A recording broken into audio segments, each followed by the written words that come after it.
এই যে কলির মানুষকে বলছে তোমাদের হরিনাম ছাড়া জগতে জীবের কোনো রাস্তা নাই, কোনো গতি নাই। ভালো করে বিচার করে দেখেন তো বাবা, সত্যি কি গতি আছে হরিনাম ছাড়া মানুষের?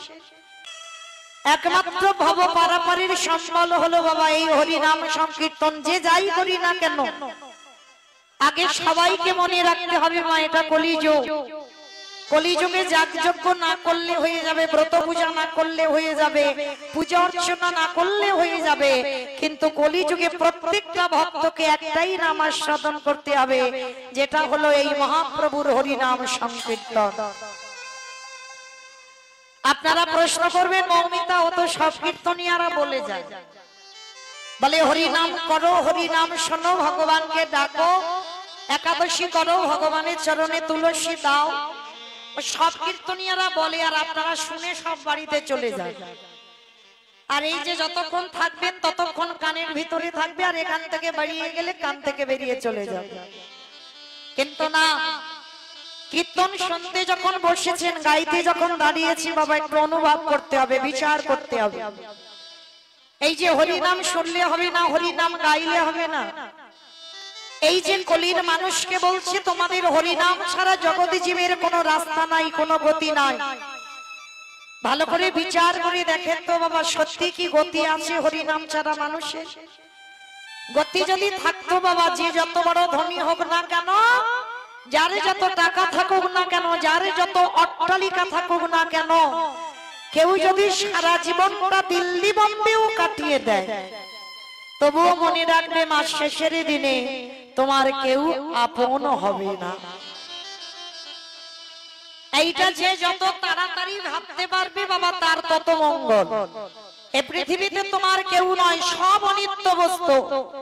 যতই বাবা সারাদিনে ওই জপমালার মতো জপ করি না কেন, ছেলে আমারে, মেয়ে আমারে, জায়গায় আমারে, জমি আমারে, বিষয় আমারে, বৈভব আমার, কিন্তু একেবারে যদি বাঁশি বেজে যায়, পড়ে থাকবে সরকারি ক্ষমা। এসেছো একা, তুমি যাবে একা। কি গো মাইরা, কেউ তোমার সাথ দেবে? কেউ দেবে না। এই যে কীর্তন শুনতে এসেছো না, কাউকে বললে বাবা আসবে কীর্তন শুনতে, হয়তো এক জায়গায় বসেছেন, একই বাড়ির কাছাকাছি থেকে এসেছেন, আধা ঘন্টা পরে মা বেশিক্ষণ বসতে পারছে না, কোমরে ব্যথা। এখন প্রত্যেকটা মানুষের বাবা হাঁটুই ব্যথা, কোমরে ব্যথা ও লেগেই আছে। সে যাদের অল্প বয়স তাদেরও হচ্ছে, আর যাদের বয়স হয়েছে তাদেরও হচ্ছে।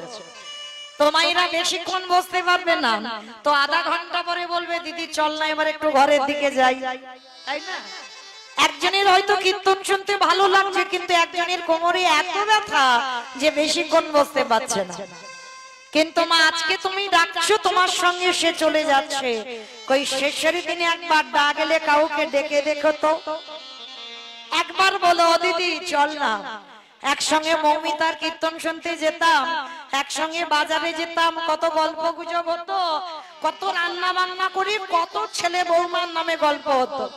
চল এবার দুজনের ডাক এসেছে, আমার ডাক এসেছে, আমার সঙ্গে যাবি একটু চত দেখি। কে গো মা, কাউকে ডাকলে যাবে? কত সোজা নয়। এসেছো একা, তুমি যাবে একা। যেদিনে জগতে এসেছিলে কাউকে সঙ্গে আনো না,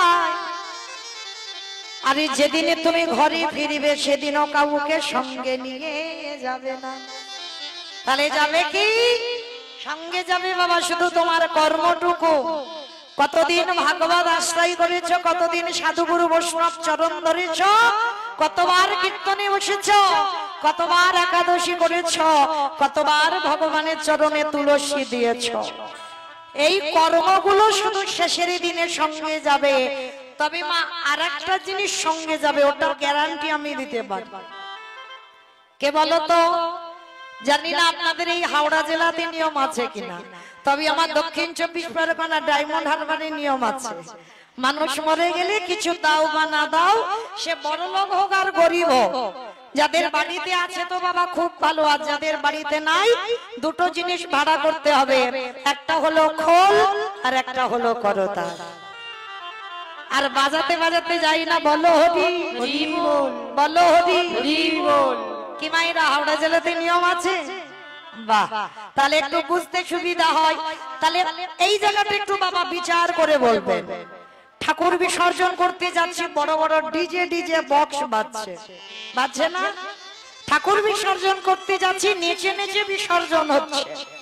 তাহলে যেদিন আমাদের দেহ বিসর্জন হবে সেদিন কি বাবা একটু ডিজে বক্স বাজিয়ে গেলে হতো? নিশ্চয়ই হতো। তাহলে হচ্ছে না কেন? এই জায়গায় চৈতন্য মহাপ্রভু শিক্ষা দিলেন, ওরে কলির জ্ঞানন্ধ জীব, ভালো করে পিছনের দিকে তাকিয়ে দেখ, শেষের দিনে তোর কেউ সাথ দিল না, কিন্তু একজনই তোর সাথে যাচ্ছে। কে? এই হরি নামে যাবে। আমাদের পছা দেখো,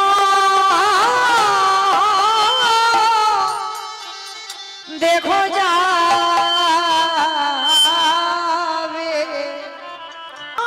হরি বল হরি বল। ওই ভাব পারে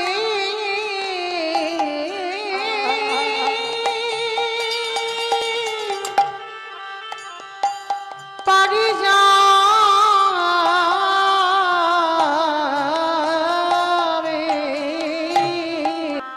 তাহলে মায়েরা হরি নাম ছাড়া কলির মানুষের কোনো কিছু সঙ্গে যাবে না। তো সবার চরণে আমার একটা নিবেদন, এই যে দাদা ভাই প্রতি বছরের নাই কীর্তন করা, আচ্ছা বলেন তো বাবা, এত খরচ করে এত অর্থ ব্যয় করে হরিনাম যজ্ঞের অনুষ্ঠানটা করে লাভটা কি হচ্ছে?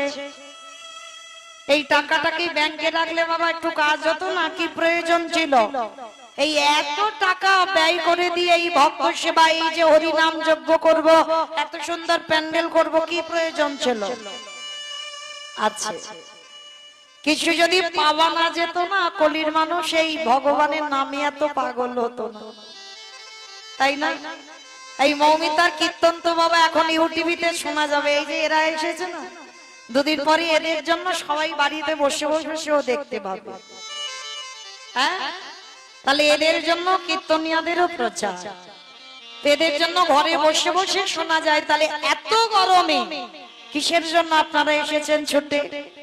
শুধু কি আমাকে দেখবেন বলে? না, মহাপ্রভু এই হরিনামে এমনই একটা সুধার রস দিয়েছে। তবে বাবা অভক্ত হলে হবে না। তারা দেখো ঘরে সিরিয়াল দেখছে আর ঘুমাচ্ছে। তবে যার হৃদয়ে একটু প্রেম ভক্তি আছে, সে পাগলের মতো 5 মিনিট হলেও ছুটে আসবে এই হরিবাস। তাহলে মানুষের সময়ের কত দাম, কিন্তু তথাপি বাবা এই হরি নামে পাগল কেন? এই যে আমার দাদা ভাই কীর্তনটা করাচ্ছে, তাতে কি হলো জানো?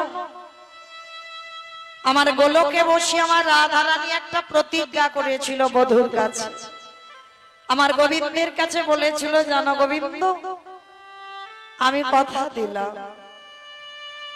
আগত কলিকালে যদি আমার একজন ভক্ত হরিনাম সংকীর্তনের জন্য, যদি ভক্ত সেবার জন্য, যদি আমার প্রভুর সেবার জন্য যদি কিছু অর্থ ব্যয় করে দেয়, আমার গোবিন্দ প্রতি গোবিন্দের কাছে রাধারানী প্রতিজ্ঞাবদ্ধ, বধূ আগত কলিকালে আমার একজন ভক্ত যদি হরি নামের জন্য পাগল হয়, আমি কথা দিলাম তার ব্যাংকে আমি কিছু গুপ্ত ধন চুরি করে আমি তার ব্যাংকে দিয়ে আসি। অমাইরা কোন ধন গো? এই বাহ্যিক জগতের যে সম্পদ, এই সম্পদের কথা বলছি না। যে ধন চোরেরা চুরি করতে পারে না, যে ধন কোনদিনই অপহরণ করা যায় না, যে ধন কোনদিনই লুট করা যায় না, যে ধনের নাম হলো কৃষ্ণ প্রেম ধন। যদি একেবারে কোন ভক্ত কৃষ্ণ বলে কাঁদিতে পারে, আমারে ভগবান কি করে জানো? ও তার ভিতরে বাগি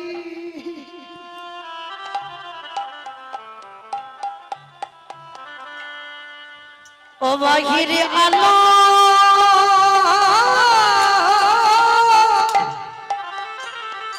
আলো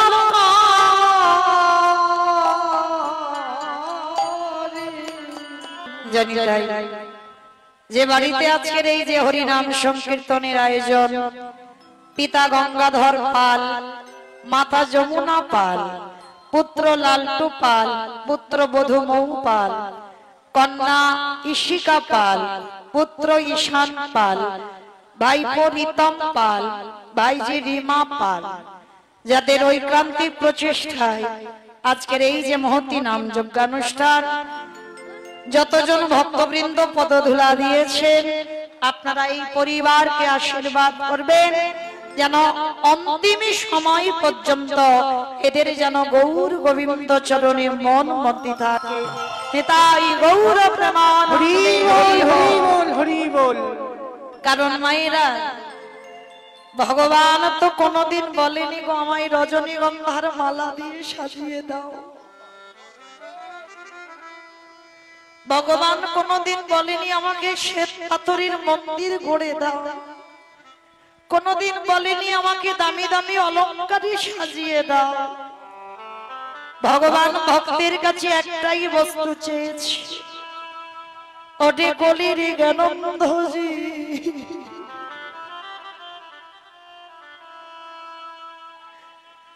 যদি এই জগতে একজন ভক্ত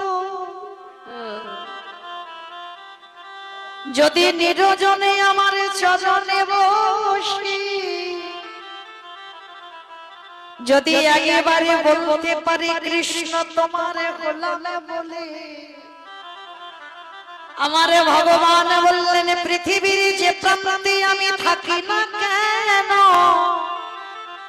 আমি যে ভক্তের দাঁড়ি, আমার দয়াল ছুটি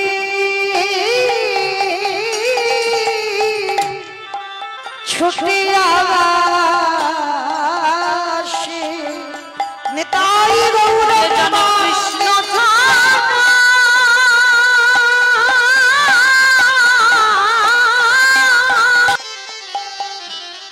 যে জনে কৃষ্ণ ছাড়া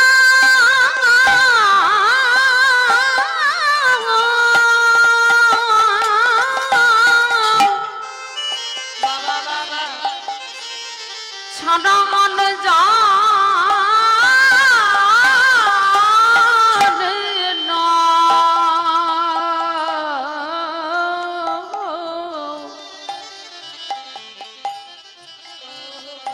সেই ভক্তের দাঁড়ে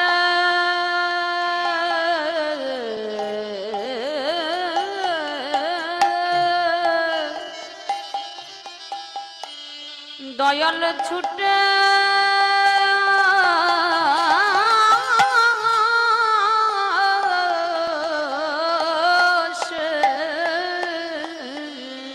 তারে যে আমারে বলতিয়া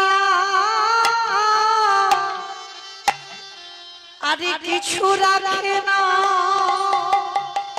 যে জানে বলে ডাকেতে পারে, ও তারে জাতি গুলো সব বিসর্জন দিয়ে, যে জনে কৃষ্ণ ছাড়া জানে না, বলি একবার কৃষ্ণ তোমার হলাম বলে, বলে ওই চরণে সব সপিলাম, বলি চরণ ছাড়া যেন কত রাখে, ওই চরণে বলি ওই ঈশ্বর